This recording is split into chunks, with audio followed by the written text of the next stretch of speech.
Hello, and welcome to this week's episode of the Reset Podcast. I'm your host, Laura Mignot, CEO of experience agency The Flash.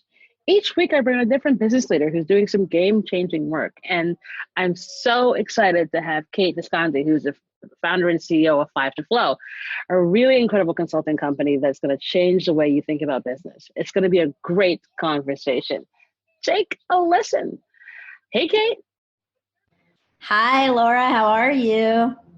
Just sitting here on a muggy Friday where it's rainy and icky. But could be worse. I mean, it's not like there's a pandemic going on or something. Oh, wait. There is. Wait, what are we talking about again? Damn. It's okay. It's fine. We'll be totally fine.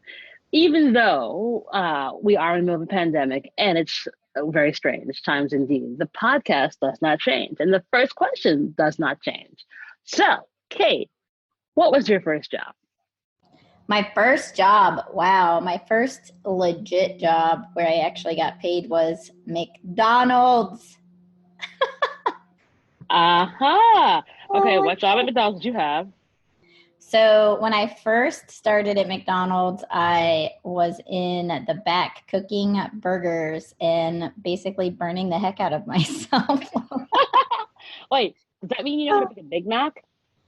I know how to make a Big Mac. It's 2 all beef patties, special sauce, lettuce, cheese, pickles, onions on a sesame seed bun.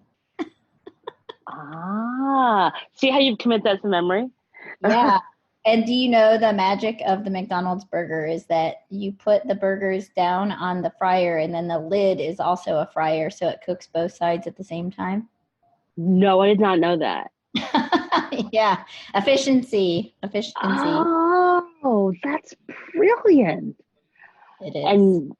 And now I feel like I'm gonna go to McDonald's later because I haven't had a Big Mac in I don't know how long. See what you've started as I try and be healthy, and it's just Oh my gosh. failing miserably. Okay. Well, I could tell you all the deep, dark secrets about what it did to the acne on my chin and the burns on my hands and the way my shoes never would lay permanently flat with all the grease, but I don't want to down talk one of the world's largest, most successful. I kind of think you're right about that. So we're not going to do that. You've learned. I get it. You've learned. We get it.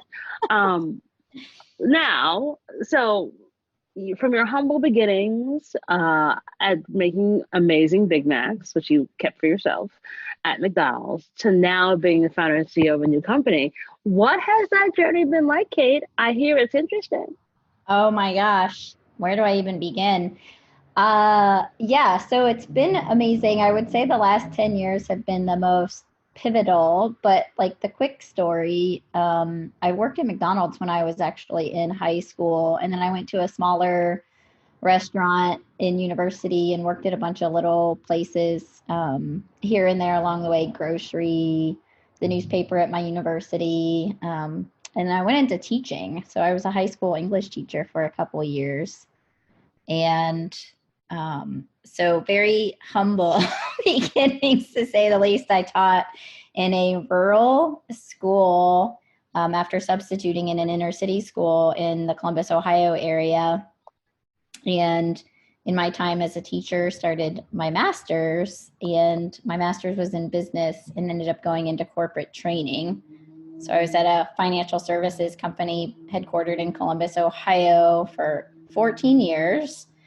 And moved from there into consulting after leading the top strategic initiative in that year, 12 and 13. And then the last 10 years has been in consulting in a massive 180 and career whirlwind that's been incredibly enlightening, to say the least. So I feel like you're leaving out a really important part of the story, Kate. Because we were chatting previously. I feel like you mentioned some tiny little thing that may have happened around the issue of pay equity. Yeah, that was a big one. So I think with any firm. If you've been somewhere for a really long time, it's probably going to happen a time or two. And I had this incredible fortune of getting to know a woman in HR as a personal friend who told me about this concept of, well, the actual regulation, the Lily Ledbetter Act. Are you familiar? Yes, of course. Yeah. Okay. So I didn't know much about it. I was working in the mortgage team and became friends with this woman, and it became a thing I needed to know about based on some of the work we were doing in marketing. And I moved over into a new role, moved into IT, and about a year, 18 months ish into this role, I got promoted as the top performer. I had the highest tenure, highest level of education, and I ended up getting a job requisition to replace myself and move into this new upward mobile role, which was really amazing to get the opportunity. And when I got the job requisition, it was making 65% higher than what I was making. And Laura, Lost your mind. what's the appropriate? You can curse on the show. You can totally curse on the show. Yeah, no question. Completely lost my shit. And so I at first was like, to be totally honest, angry with my company, and went into my boss's office and kind of threw it on the table. And I said to him, can you help explain this? Like I went to HR and I had this conversation with them about the min, max, and middle of the road with this salary, and I'm on the absolute bottom, but you have me ranked at the absolute top. Can you help me understand this? Like, what has transpired? And so he was extremely apologetic, very regretful, and oh my gosh, he said, I have been waiting for this moment. I was just like, waiting? Like, what do you mean waiting? Like, why didn't you fix this behind the scenes? And it was like, Laura, he would have had to have doubled my salary to get me at the level I would have been with my peer group. And he should have, just saying. I mean, come on now. This is just maddening. Yeah. So I wrote about this in a blog a couple months ago, where this was a pivotal moment for me, where I either could see myself as like the victim of the person who commits their career to one company, right? And that if you take the 3 to 5 to whatever promotional raises, 10% here and there, how that differs from people coming in 5 and 10, 12 years later and commanding completely different salaries. And so I had to balance, like, what did I do wrong? What did they do wrong? How angry I am, how like almost embarrassed, like embarrassed, but not that anyone would know but me, right? So I guess maybe a shame, where I felt so irresponsible about my own career, my own development, my own salary growth, and there was no way to fix it. So it's kind of like, in life when you wish you could have a do-over where you could erase like certain things, there's no such thing. So right, I had to move on. So I resigned. Still, good. I do not blame you. But also, just thinking about it, like, you're doing all this amazing work, and it never occurs to anyone in your company that like maybe we should like do something special for Kate because she's been here 14 years, and like do right by her, because it's not like they didn't have the money. Yeah, I mean, it's one of those things that I wish I had the secret sauce for. I'm hopeful with my company that we'll address some of these issues at a more systemic level. But like in a large company, so this, I think there was around 11,000 employees at the time, and each leader has that responsibility, right? And then each person, my goal is to help people see what we can do ourselves to drive that awareness upward, and that as a good manager or leader or executive, how you drive that knowledge downward and like collaborate on my career trajectory and level growth there was not commensurate with my salary growth, because these companies who put this like spoken and or unspoken rule around don't talk to your colleagues about what you make because it's confidential and private, versus what if that is bullshit, and where should we have more transparency, more of an understanding, more visibility into what is the cap out financially for this role based on my education or performance or skill set, right? It's like there's so many variables that should have gone into what I should have been making. And I'm super hopeful that that experience is going to enable me and the colleagues on my team to help people feel like they have a voice and like an internal locus of control around that. Does that make sense? Yeah, no, it totally does. I think it's just, well, on a couple levels. One, women are obviously historically paid less than men. And if we don't speak up and speak out about what we're making, and we will never know, because, like, that was the whole fundamental thing with the Lily Ledbetter Act, of like, she should have spoken up about her getting paid less, but like, how was she going to speak up about her salary when you're not supposed to do that? So it's like stab me in the eye, but also tell me my eye is bleeding. Like, what? like, like, like these things are incongruent. Yeah. So it's really hard for someone to be like, okay, well, how do I deal if this is the universe I'm playing in? What about, so this is interesting. So like, once you've now decided I am out, what makes you decide to go into consulting, and how did you handle negotiations there? Oh my gosh, that is a fabulous question, and one of my favorite things to share from a salary negotiations perspective. So, you know how recruiters will say, like, what's your current salary and what's your hopeful salary for this new job when you're interviewing? Uh-huh. So this consulting firm that ended up hiring me asked that question. And I was like, well, I don't think my current salary is relevant. This is what it would take for me to come work for you. And they're like, Mm-hmm. yeah, but we need to know because blah, blah, blah. And I'm like, no, actually, you don't No, need you to don't. know. If you really needed to know that, you need to explain to me how that's relevant, because I need to know what's the pay scale for this particular job. And if I'm over or underqualified or don't meet certain criteria, that's putting me in a specific position. And I remembered when, I can't remember what exactly was the catalyst for it. Do you remember, maybe it's going to go about 10, 15 years ago, the Fair Labor Standards Act had a huge hubbub about who could be on salary versus hourly, and then working more hours over salary that should have teetered you into overtime. Do you remember that, when there was like a huge I vaguely remember that there was tons of drama around this. yeah.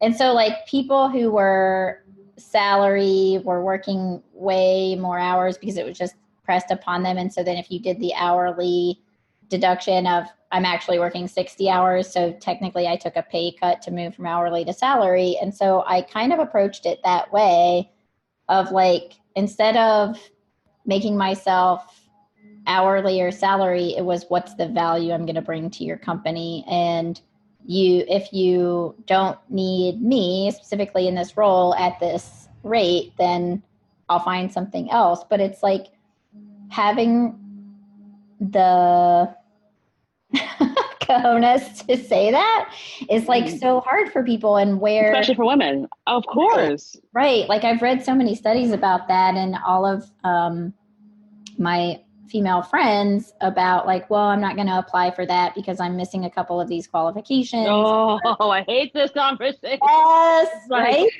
well, you have the confidence of a mediocre white man, for the love of God. Right?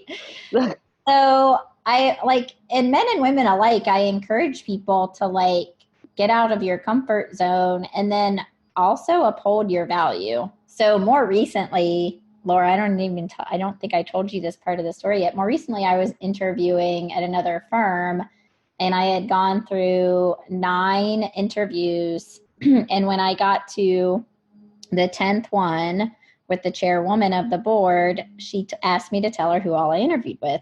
And I named male name, male name, male name, white guy, white guy, white guy, white guy. And she was like, Kate, have you interviewed with any women? And I was like, no, and I'd like to talk to you about that. And then when they made the offer, it was so low ball from where the recruiter came in. And I said, I need to understand where this low ball is coming from. Like, do you think I'm underqualified for this position? And he said, no. And I said, okay, well, considering I only interviewed with 9 men, can you take this back to the table and actually bring me your real offer? And he said, what? And I said, I know you need a woman for this job. If you have another woman who's willing to take what you just offered, wish her my best. I am not in a desperate situation. If you want me to come there, you're going to have to do better. And he started giggling, Laura. And I was like, why are you giggling? And he was like, you're so smart. Of course, we need a woman for this job. I'll do my best. Let me get back to you. And it's yeah. I feel like it's kind of like when I buy a car. And if you feel like desperate that you need that car more than that car salesman needs to sell it, they're going to win. But you need to win for yourself. Like, what is your value? What do you bring to the market? What are your counterparts making? And what are you going to make that company? And just feel so much more empowered in those negotiations. You're spot on. I mean, I literally teach a course on this where it's like, honor your value. You know what your value is, and you know how much you're worth, and don't let anyone discount that worth. And, come up with a number that you feel good about and then triple it. Exactly. Because here's what's going to happen. If you triple it and they come back with 1.5 times what you wanted, aren't you going to be happy with that number? Of course you are. Yeah. So, but like, it is so much that's a kind of go home. And oftentimes women in business feel like they're not worthy enough. And I love your approach of being like, I can read the room. You need me more than I need you. So if you want me, here are the terms. It's funny, like you're like the second person in like the last hour who I've talked to. It's talking to a friend of mine who just got a big new job. Yeah. And she was saying the same thing because she was like, I looked around, I'm like, I know exactly what the problem is here. You need me. And so here's what I want. And they gave it to her. And I was like, that's what has to happen here. Like, I think we have to stop thinking that what you did was so new and innovative and like that's just a country line. Right. But it's like, if you want someone of my talent, of my skill, in this climate in 2020 and where everything is, then this is a number that you have to give me. And I'm not going to sit here and dream and hope that maybe you might think of this one day and then go to him and haw. Like, fine, I'm gone. Exactly. And I think what's so fascinating about that, Laura, and I'm so glad you were having this chat with somebody else, is the autonomy we have in the decision making of where we go to work. And when you interview for a job as if you need to impress them, but it should be a mutually beneficial relationship. And when it is and it's a fit and you're going to last there, that's so much better for both of you. Like companies who don't want to cycle people in and out, it costs so much to recruit, it costs so much to hire and onboard, what you lose in productivity. There's so many metrics around getting this right. And when they find the person to make the offer, if you are expecting more, you need to understand your value and really have confidence to negotiate. And so many of my friends that I've coached when they're going through a recruiting process is like, well, what type of value do you actually think you'll add to the company? Especially in professional services, it's so quantifiable.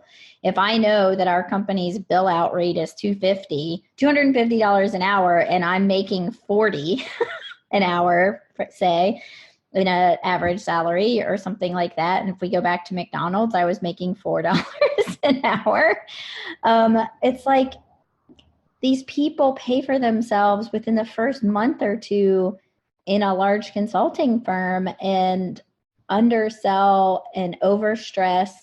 And then they can't ever get into a state of flow because you're just constantly feeling like you have to swim upstream to get anywhere. It is this constant stream, and I think it's kind of wrapped up in business where all these norms have to just sort of be crushed and thrown away and lit on fire and sent to a nuclear waste dump, never to be seen again. And like, your value is your value is your value. And Yep. Everyone has a FOMO. Everyone has this thing that if this company that you found and you like and you think you can do great work at doesn't get, they're going to miss out on so much because they don't hire you. And if you walk into those conversations with that, like, I've got the best FOMO for these fools, then you can do this. But if you're in there like, oh my gosh, I should probably hem and haw because I really need this job, like, yeah, no, then you'll get taken advantage of, and then the numbers will be just so much lower, and you'll be like, why did I even do this?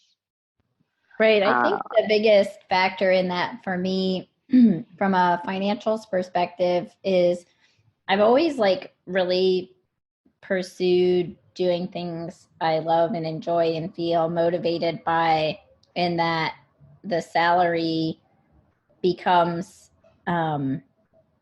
important to me on what value I'm bringing to the company, like I said. And so I started this thing I didn't tell you about before either, where whenever I interviewed with a new company, I would actually ask for what I called a realistic job preview.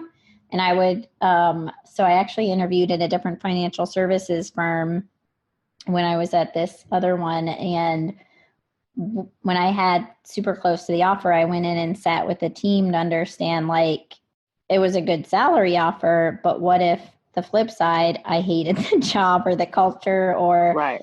it wasn't a fit? And so like no amount of money made me make that change, because this is such a crazy story, Laura. I asked to sit with the team I'd be managing to understand the culture. I had 4 hours. They let me do it. And I sat with this young man, and he looked at me and he said, I am petrified to have this meeting with you. And I was like, why?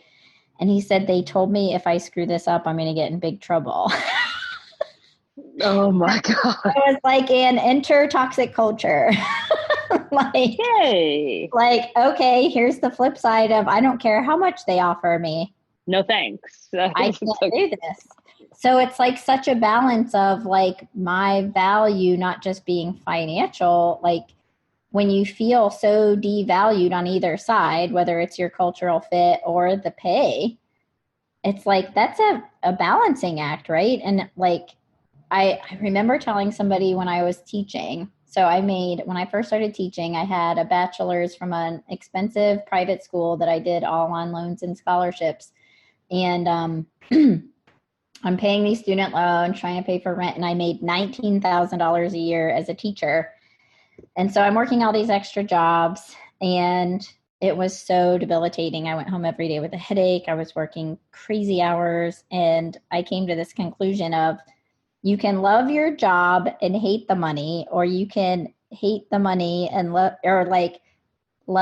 the money and hate the job, but you can't hate the job and hate the money. And it's like, what is that balancing act on like a mission versus a passion? And like, I never want it to appear like it's all about money, because Five to Flow is going to be super focused on wellness and organizational wellness, being, a profitable company. We don't want to lose money, but for individuals to feel holistically fulfilled, right? Like the salary matches all the other components of job satisfaction. And I felt so embarrassed, like I said, in that scenario where no matter how great the job would ever be or how great that company was,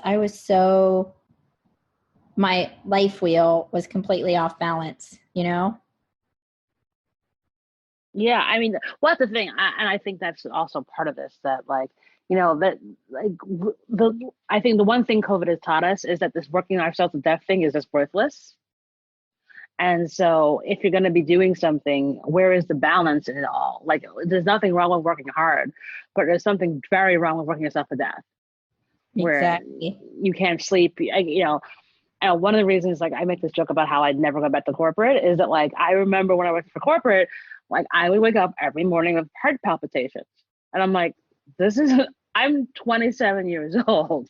Why am I Whoa. waking up like this? I'm making a lot of money, but this is not the way. And, Right. and I think that's a part of it that, like, sometimes you get to the point where, like, oh, I'm making this really good money. I hate the job, but I'm stacking this cash. Right. And but I think what's happened as a result of COVID is that people have had a chance to reassess, like, what actually am I doing?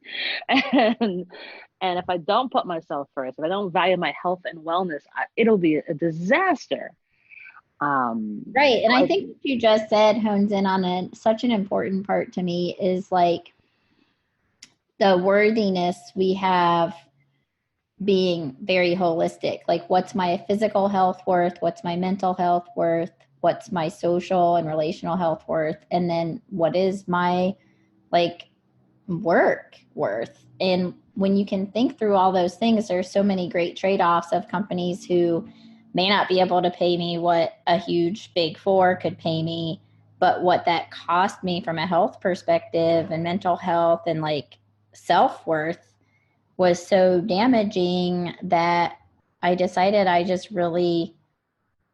would rather go back to my old salary from 10 years ago and mm-hmm, feel fulfilled and feel like I'm making a difference in the world than make this huge salary and feel almost like yeah, a sellout. And I don't want mm-hmm, any to ever offend anybody. It's not a judgment for other people, but like an appeal to take a step back and look at what you are truly worth, what your life is worth, what the opportunity costs are for the job you're doing, and check that on the life wheel. Like, are you sacrificing your relationships for this job? Are you sacrificing your health? Do you like yourself right now?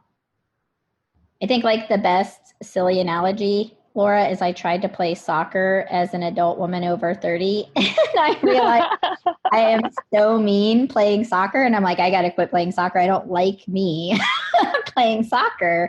And so I've had jobs like that where I'm like, do I like myself in this job? Do I feel like they like me? Do I feel like I'm adding value and making a difference? And I really just have to assess that on so many different variables. And if there's no fulfillment, I want people to not feel afraid to recognize that, grab that awareness, and then do something about it. absolutely do something about it. Speaking of which, you decided to do that. So, what made you decide to create Five to Flow, and what do you guys hope to achieve? Oh my gosh, it's such a great story. So I have been, like I said, in the consulting space for 10 years. And as I reached this pinnacle of my career to become a partner at a big four, it was like this huge achievement that at the end of the day became really superficial. And I like use this analogy of like, did all this training to climb Mount Everest, and then I went out on my own to climb it, and I got to the top of this mountain and I looked over and I'm like, oh shit, I'm on top of the wrong mountain. Oh, And whoa. so that was my analogy. I'm like, oh my God, I climbed the wrong mountain. This isn't what I was supposed to do. And I had this huge epiphany. And I'm going to thank a couple of like motivational speakers I love, like Simon Sinek on What's Your Why, and then Brene Brown really exploring my own vulnerability and like how I was measuring my own worth by climbing this corporate ladder. And what you just described about heart palpitations in corporate, I texted a friend one day who I knew suffered from anxiety. And I said, hey, I never really understood when you described having anxiety. Does it feel like this? And I sent him this text and I said, I did stand-up comedy a couple years ago. 9 or 10 shows. And right before you go on stage, you get this huge rush of butterflies in your stomach that creep up your neck. You know, your whole face just turned red and you're about to like take this huge risk. And that feeling, Laura, happened to me sitting at my desk on a Friday at 3 with no upcoming meetings. And I literally was like, what the fuck was that? I'm like, what is that? So I texted it to my friend he goes, oh my God, you have to get the fuck out of there. Yes, yes. It was like somebody who's never been anxious. I'm always the class clown of the office until I'm in front of a client. I love having everybody just have so much fun and like be able to experience growth. And like every junior employee, I'm like, hey, do you want to come learn how to do this thing and like grow this team? And it just wasn't a fit. And so I started reflecting on my last 10 years and I wrote this blog about this transformation. And in that reflection, in the last 10 years of doing consulting, I've led the change management practice at multiple firms. And part of that job was to dig into pain points at the company of end users, pain points, how we'll solve this with new processes, new technologies. And so I have this brain full of endless complaining and frustration and hurt feelings about people in their jobs. And as I started experiencing it myself and have had these other career experiences, and I literally counted, I've had 25 different jobs in 17 different industries, plus the consulting. And all I've done with this information is deploy a new technology. And I'm like, this is so unfair. I know all these things. I owe it to the world to take this information and make work lives better, not just technology. And I just made the leap and I resigned. I started Wow. the next week. Wow, that's amazing. And so what does Five to Flow officially do now that it's your entrepreneurial baby? Yeah, it is. It's the most exciting and most humbling story because I, when I went to start it, I started talking to one of my best friends who was my coach several years ago. His name's Sam. And then one of my other best friends, Jason, who is still currently my fitness and nutrition and stress management coach. And we were talking about this concept of what if a company looked at their people first instead of their technology or processes or metrics, and then decided if they're mentally healthy, physically healthy, and career healthy, how does that then impact all the other components of the business operating? So you could take any business metric to me and we could delineate it down to starting with the people. And so somebody's like, well, what if our sales are down? I'm like, well, who sells for you? People. Well, what if our efficiency ratio is down? Well, who manages your productivity, your people? And so we decided that one of the things we could do is take this methodology I've been leveraging for many years and kind of tweak it to become our own and start digging into 5 key elements of business, which starts with people. The people collaboratively create the culture. The culture drives how you follow processes. You have technologies then that enable those processes, and then you analyze the business and have to start back over at the beginning with those analytics. What do you need to change first with your people? So do you have the right people in the leadership team? Do you have the right people on the bus in the right roles? Are they skilled, appropriately engaged, managing your customers correctly? So we built this massive survey that started with like 500 questions that goes across those 5 core elements: people, process, culture, tech, and analytics. And when you can diagnose then why certain metrics at the company aren't being met down to the real root causes, we can then offer solutions to solve them and really collaboratively address like the people first approach, people being both employees and customers, right? And so, or partners and suppliers, that the human element is so critical to be able to execute on all these other things like AI and new tech tools and reengineering processes and process automation. It all has to start with people understanding that. Awesome. And so you guys are now, there's a whole lot there, darling. Um, now you guys have officially launched. Like, who are you going to be your kind of core clients going forward? Yeah, I love that question. I think we're initially focusing right now on organizations that know something's wrong, but don't know exactly what, but are ready for change. And so, we've had this fascinating, and I don't mean to undermine like the severity of people dying from COVID and so many things, companies having to close because of COVID, how everybody's had to pivot, but it's a whole new paradigm shift of how we operate, how people can function. So there are a couple big things going on the planet right now, obviously with the global pandemic. So organizations that want to really focus on keeping their people healthy and confident during this time. So we're looking at organizations that are taking the time to invest positively in how to survive and thrive in COVID. Organizations that would be at risk, that,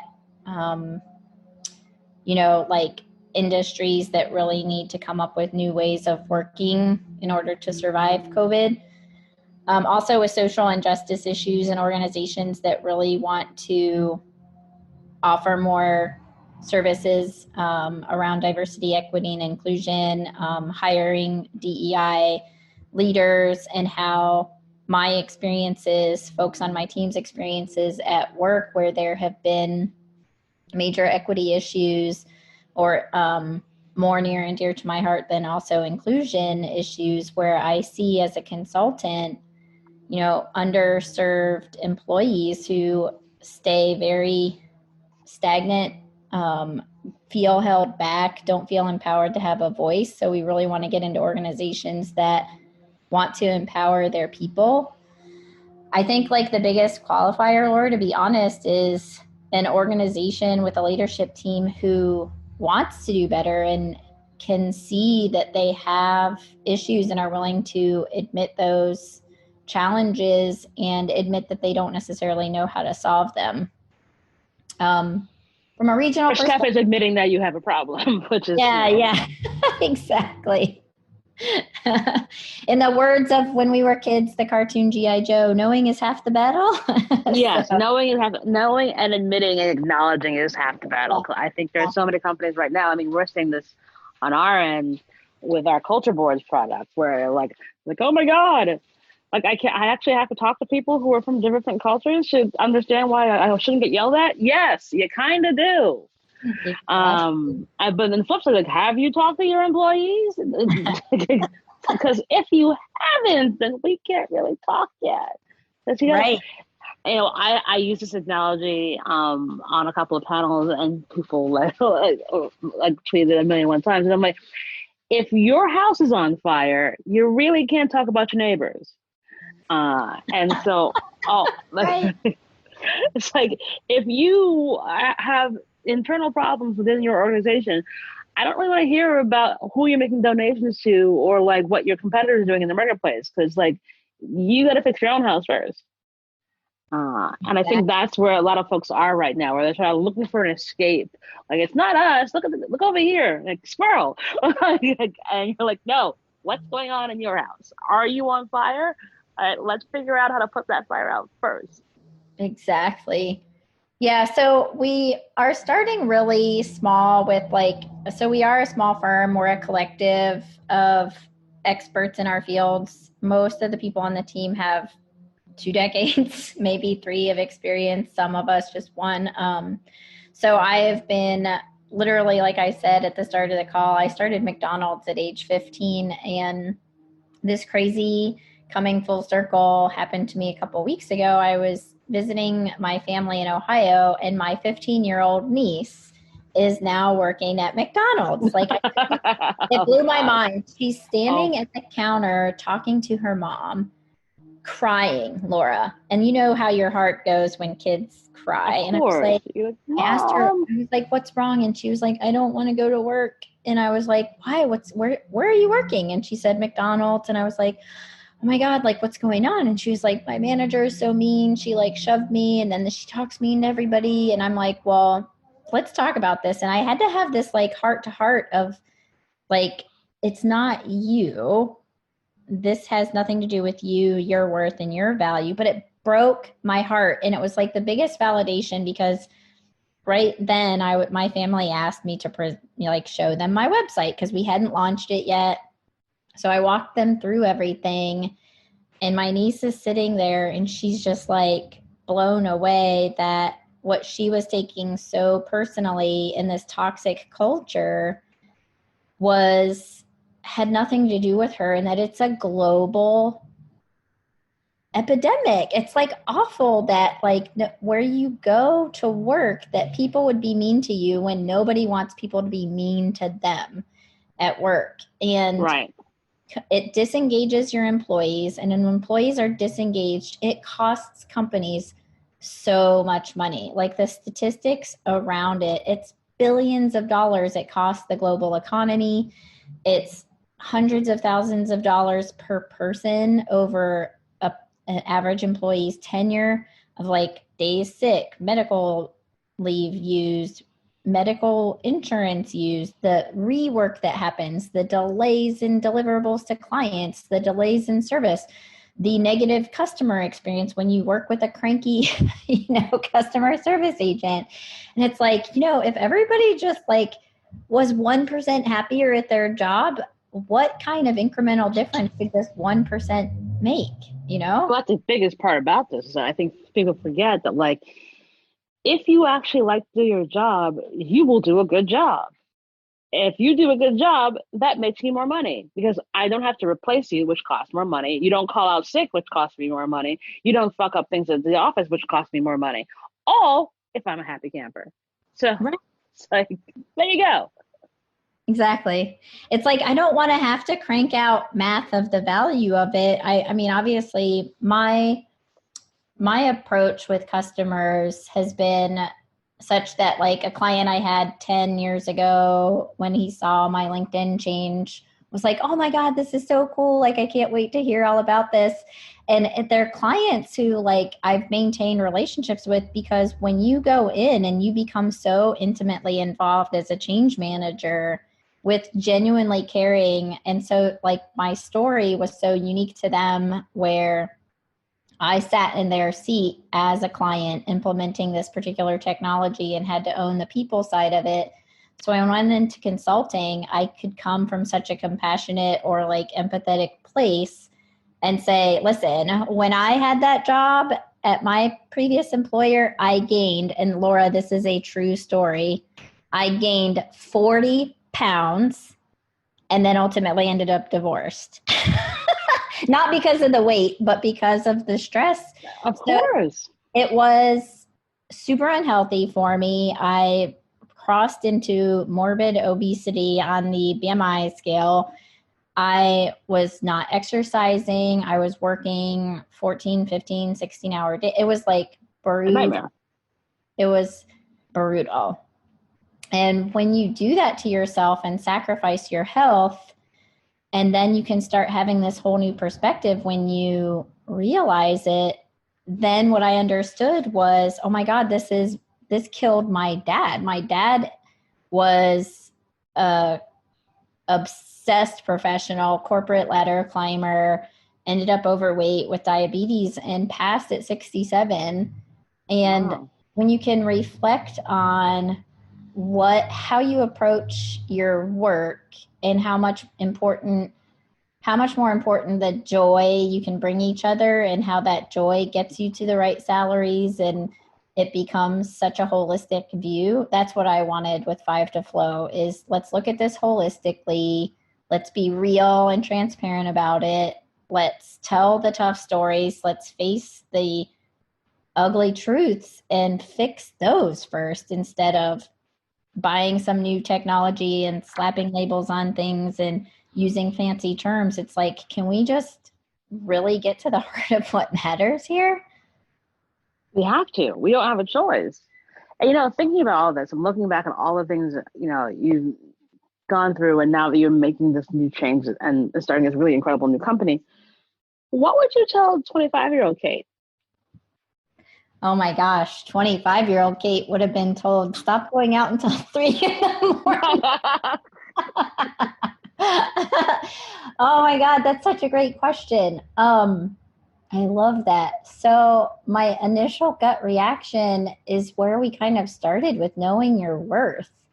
Like when you, and I've told somebody recently this, my 20s was my kind of party, like growth year. My 30s year was my kind of leveling and maturing years. And now my 40s is like my fucking tell it like it is and fix this shit.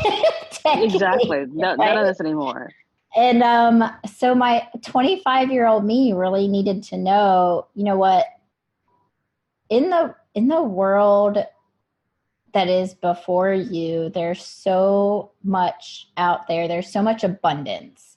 And I operated in my 20s from a sense of lack. So if you think of the law of attraction and the universe and whatever, if you have faith or a religion and if you pray or if you're scientific, it doesn't matter. It's that there's so much out there that instead of living in a place of fear and lack, if we all knew how abundant, there's so much to go around, that if 25-year-old me knew that, I would have started this company 10 to 20 years ago, because I just felt like what's in front of me is all that there is. And until I started traveling, trying different jobs, doing different things, I just felt like I had to struggle. And you don't have to. There's just so much there that if you just ask and like put yourself out there, and in the words of one of my favorite books, feel the fear and do it anyway. It's like, oh my God, yeah, I love that question because I hadn't thought about that until just now. Everybody does. But yeah, but you're just absolutely right about that. I think it's just like, one, just go for it. And two, I think a lot of us do, especially when we're younger, think of this sort of scarcity mindset, like, oh my God, if I don't do this, then I won't have that. And I realized that, as I turned 40 this year, and I really have, decided to be in the land of fuck it all, where it's like, I so don't care. And it's like, I know I'm going to get there. Like, I wouldn't be alive, healthy on this earth doing what I'm doing if I was not destined to do this other really awesome stuff. And so once I sort of let go of all of that, and like, I'm going to come from a place of abundance. I'm going to smile. I'm going to laugh. I'm not going to forsake who I am because I have to fit into some sort of box, but I'm also going to take some chances and roll with it because, again, fuck it all. I love that. I think that's a great way to put it too, with like taking chances and taking risks. And then the other thing is when it presents itself to you, to not ignore it. So I have to tell you this funny bit that I learned tons of these lessons clear back then. Like, we had this amazing speaker from Focus 3. His name's Tim Kite. He came in and did this presentation on being your best. And he has this calculation called E plus R equals O. It's the event plus the response equals the outcome. And you're not in control of the event. You're only in control of your response to it. And that's what creates the final outcome. And of course, it meant a lot to me back then. But now in my 40s, hearing it again in my own head, seeing it, I follow their company, and I'm so intrigued by the level of maturity over 2 more decades that sometimes we get the message earlier than we're ready to receive it. And so even anyone listening to this podcast, if you're not quite ready for, well, great, of course you're worthy, or you can face this fear, but what if I have 2 kids and no partner? Or what if I have like a sick parent and I'm managing insurance or what have you? Like there's all these variables, but there's always a way to live in abundance if you receive it when it presents itself and feel worthy enough to take it. Because you're worthy. Bottom line. I think that's Exactly. often the thing. It's like, really, am I? Yes, you are. It wouldn't be in front of you if you weren't. Like that's Yep. the bottom line. And I think we have to remember that, especially as we navigate this very bizarre term of COVID. I was telling someone earlier, I'm like, look, we're all on the same playing field now. We're all sitting at our desks in our house. Like some desks might be nicer and fancier, but we're still all at our desks. We have democratized a lot recently. So you have no shot. There's no point in not shooting your shot right now. Exactly. I think that's like lots of lessons that athletes and authors and motivational speakers and musicians give is like, we see them once they're successful, but we don't know like the 140 times they were rejected, or Right. you know, what percentage of shots do most basketball players miss, but like we just know which ones they made. And like having this whole new perspective and just kind of taking a pivot or a sense of awareness or a sense of internal, validation that we're all so trapped in our thoughts. And I was telling my head of marketing, who, AJ, I said, it's so crazy when we've gone through all these slogans, and I was working through all these models when I was alone in quarantine in New Zealand. And I had this one model where I was adjusting from thoughts to feelings to beliefs. And then what if you just stop right there? But then if you decide to finally face the fear and move out of those thoughts, feelings, and beliefs and take action and just do it. And I was like, just do it. Oh my God, it's like the most famous slogan in the world. It's like, oh my gosh, like I wish so many people, like all I really want for the world is for so many more people to feel empowered to use their voice and take risks, and how much different the world would be if people really felt that way and could just do it. It makes I me mean, feel blessed. the phrase does work. And it's interesting, like, we think about like how to sort of navigate this wacky and weird world. And you obviously were starting a company in the middle of a pandemic. What in the world are you doing, Kate, for self-care? Oh my gosh, that's such a good question too. I love that. So I got super into mindfulness and meditation. So that's a huge one. I will take away everybody's fear on that I proclaim myself as the world's worst meditator, because it's when I get all my best ideas, which is like counterintuitive. So I took a meditation class to learn a little bit more about that. And then if I just need to do it with a guided app, it's super helpful. I'm also super into fitness and walking. So I always have like advice or a coach or an app to follow to motivate me to stay active. Um, I'll tell you, the self-care I miss the most because of COVID is massage. It's like so great to get a massage, but to be totally honest with you too, like stepping away from my old fear of crying, like crying is an actual active recovery. Did you know that? I was surprised. I mean, after you had a good cry, you tend to feel better. So I'm Yeah. not. The other thing that's super funny is my self-care. So I mentioned earlier I did stand up for a couple of years, and I would love to get back into that someday. But I love singing and dancing. So through COVID, to keep my friends entertained, and so they knew I wasn't like dying on the vine and on the other side of the world alone, I made a bunch of silly like karaoke and dance videos and impressions and stuff like that. Are these on TikTok somewhere that we can find?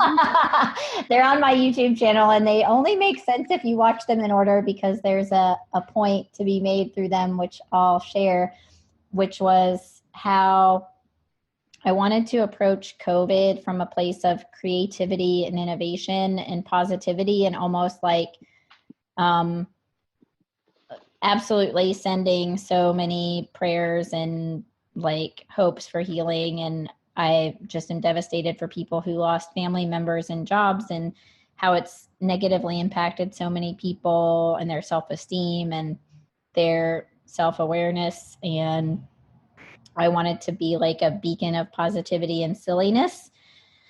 So I did that, but also felt like when you shift like from an office to your home, how can you be more creative and innovative and use things in the house? And it reminded me of when I was a kid. My mom never let us buy pre-made Halloween costumes. We always had to make Halloween costumes out of our own wardrobe.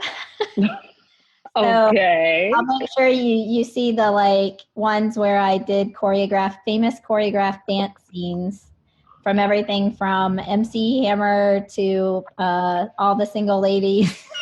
Oh Like, my God. like, I why do am you going have to this YouTube channel immediately after this call. Just saying.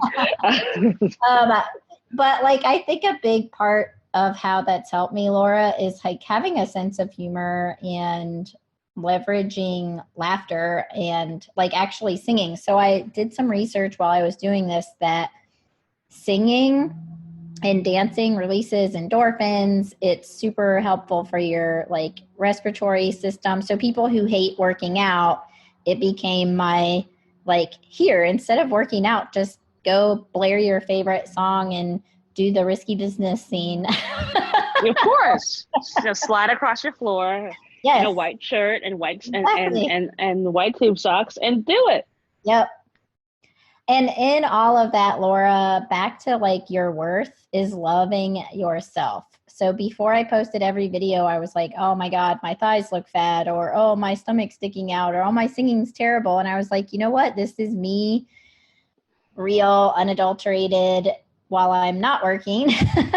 So that's my private side and kind of personal side. But how I incorporate that into business is like every problem has a solution. We just might have to be super creative and innovative about it and turn, this thing into that thing and leverage what we have to create new things. And so not everybody got it and like moved along the story with me, but it was very therapeutic to really find myself in that time. And so my goal with my team, with my customers, is that there's this deep, deep sense of love, self-love, and not being afraid to use that word in business. So that's my goal.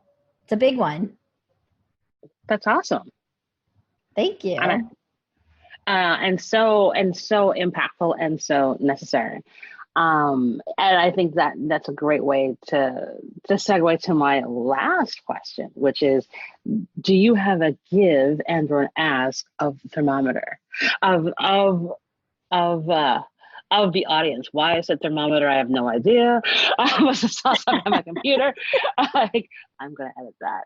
Do you have a give or an ask of the audience?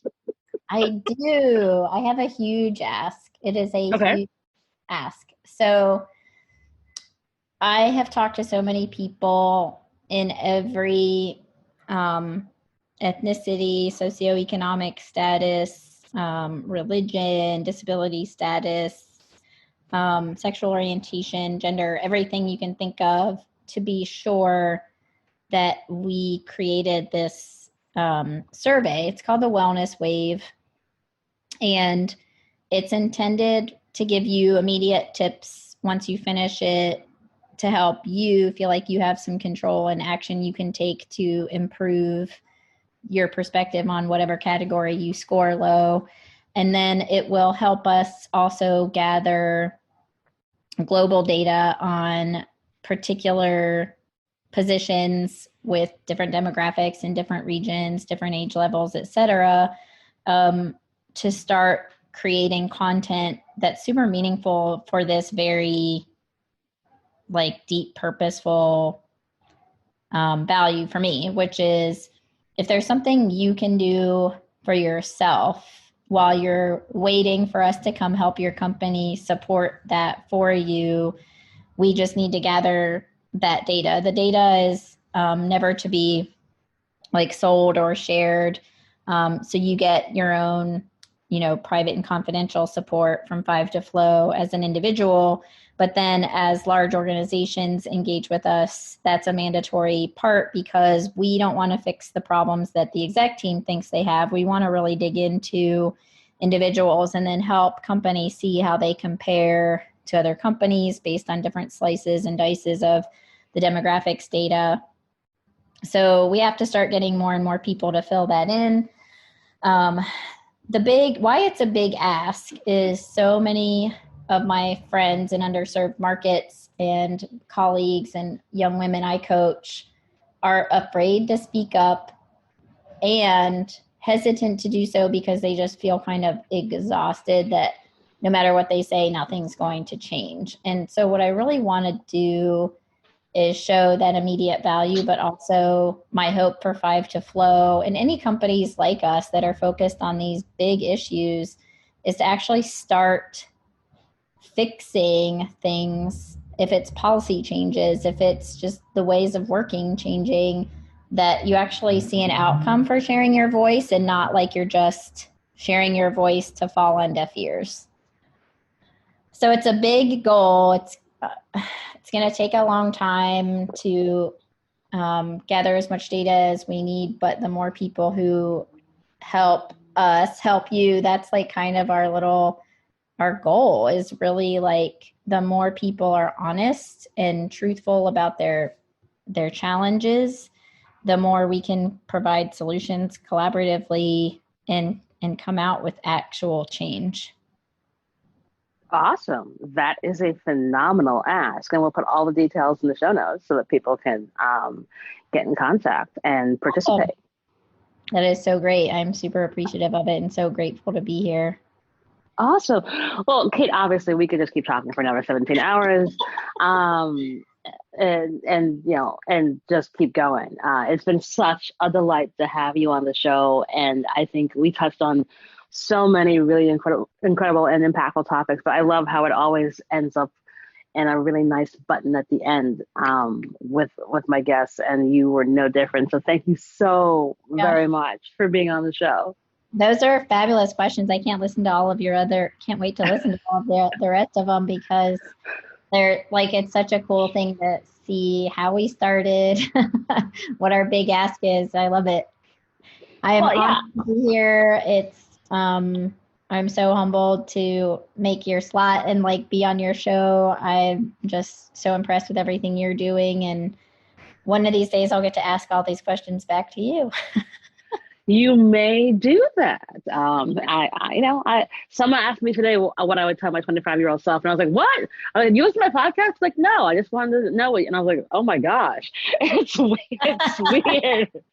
It's very weird that somebody else asked me these questions. I'm like, okay, I got you.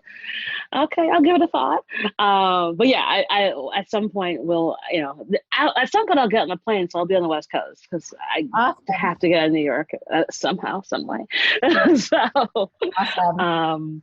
But yeah, I'll make sure that we meet up. That'll be amazing. Awesome. Yeah, there will be cocktails involved. So they have to be. But again, thanks again, Kate, so much. And as I said, we will put all the details in the show notes that you can get in contact with Kate and help fill that amazing survey and get the data so that we can help make businesses be smarter and better and more mindful and better places for people to work and thrive. And with that, that is our show.